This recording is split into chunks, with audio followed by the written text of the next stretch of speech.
नमस्कार दोस्तों, आप सभी का स्वागत है स्पिरिचुअलिटी की दुनिया में।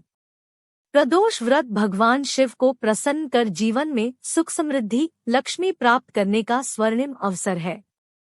प्रदोष काल में शिव पूजन अत्यंत लाभदायक होता है। रावण के पास जितनी भी धन संपदा थी, वह सब शिव कृपा का ही प्रताप था। रावण प्रदोष काल में शिव को प्रसन्न कर सिद्धियां प्राप्त करता था। धर्मशास्त्रों में लक्ष्मी प्राप्ति हेतु गन्ने के रस द्वारा शिव जी का रुद्राभिषेक प्रदोष काल में करने का निर्देश दिया गया है। शिवजी की कृपा पाने के लिए करे प्रदोष व्रत अवश्य सुने। यह पौराणिक कथा सुनने मात्र से होती है मनोकामना पूरी। प्राचीन काल में एक गरीब पुजारी हुआ करता था। उस पुजारी की मृत्यु के बाद उसकी विधवा पत्नी अपने भरण पोषण के लिए पुत्र को साथ लेकर भीख मांगती हुई शाम तक घर वापस आती थी। एक दिन उसकी मुलाकात विदर्भ देश के राजकुमार से हुई, जो कि अपने पिता की मृत्यु के बाद दर-दर भटकने लगा था। उसकी यह हालत पुजारी की पत्नी से देखी नहीं गई। वह उस राजकुमार को अपने साथ अपने घर ले आई और पुत्र जैसा रखने लगी। एक दिन पुजारी की पत्नी अपने साथ दोनों पुत्रों को शांडिल्य ऋषि के आश्रम ले गई। वहां उसने ऋषि से शिव जी के प्रदोष व्रत की कथा एवं विधि सुनी तथा घर जाकर अब वह भी प्रदोष व्रत करने लगी। एक बार दोनों बालक वन में घूम रहे थे। उनमें से पुजारी का बेटा तो घर लौट गया, परंतु राजकुमार वन में ही रह गया। उस राजकुमार ने गंधर्व कन्याओं को क्रीड़ा करते हुए देखा तो उनसे बात करने लगा। उस कन्या का नाम अंशुमती था। उस दिन वह राजकुमार घर देरी से लौटा। राजकुमार दूसरे दिन फिर से उसी जगह पहुंचा, जहां अंशुमती अपने माता पिता से बात कर रही थी। तभी अंशुमती के माता पिता ने उस राजकुमार को पहचान लिया तथा उससे कहा कि आप तो विदर्भ नगर के राजकुमार हो ना, आपका नाम धर्मगुप्त है। अंशुमती के माता पिता को वह राजकुमार पसंद आया और उन्होंने कहा कि शिवजी की कृपा से हम अपनी पुत्री का विवाह आपसे करना चाहते हैं, क्या आप इस विवाह के लिए तैयार हैं? राजकुमार ने अपनी स्वीकृति दे दी तो उन दोनों का विवाह संपन्न हुआ।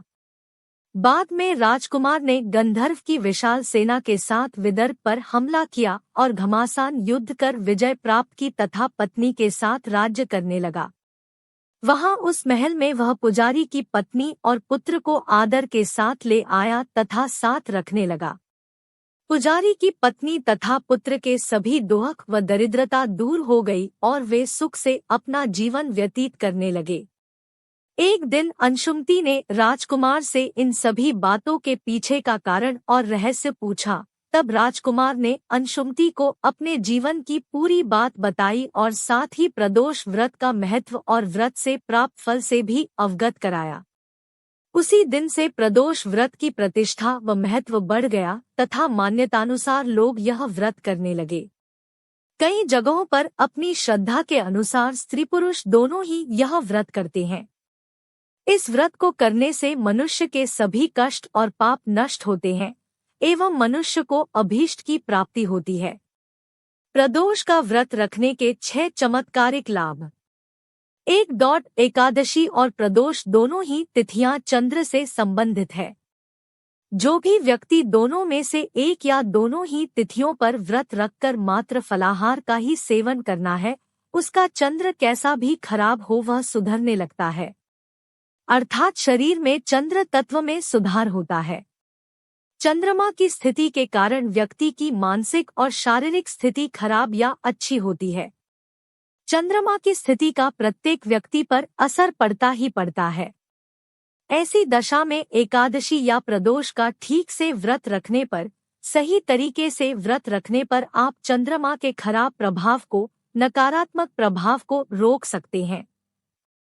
2. माना जाता है कि चंद्र के सुधार होने से शुक्र भी सुधरता है और शुक्र से सुधरने से बुध भी सुधर जाता है। इस तरह 3 ग्रह शुभ फल देने लगते हैं। चंद्र से धन समृद्धि बढ़ती है, शुक्र से स्त्री सुख और ऐश्वर्य बढ़ता है, तो बुध से नौकरी एवं व्यापार में लाभ मिलता है।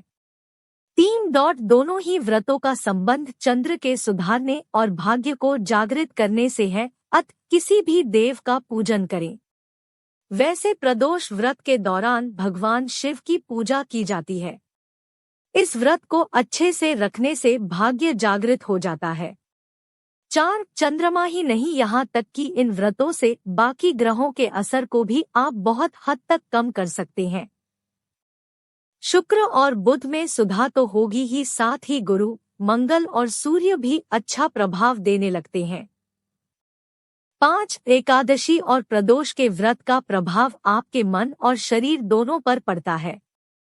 इस व्रत से आप अशुभ संस्कारों को भी नष्ट कर सकते हैं।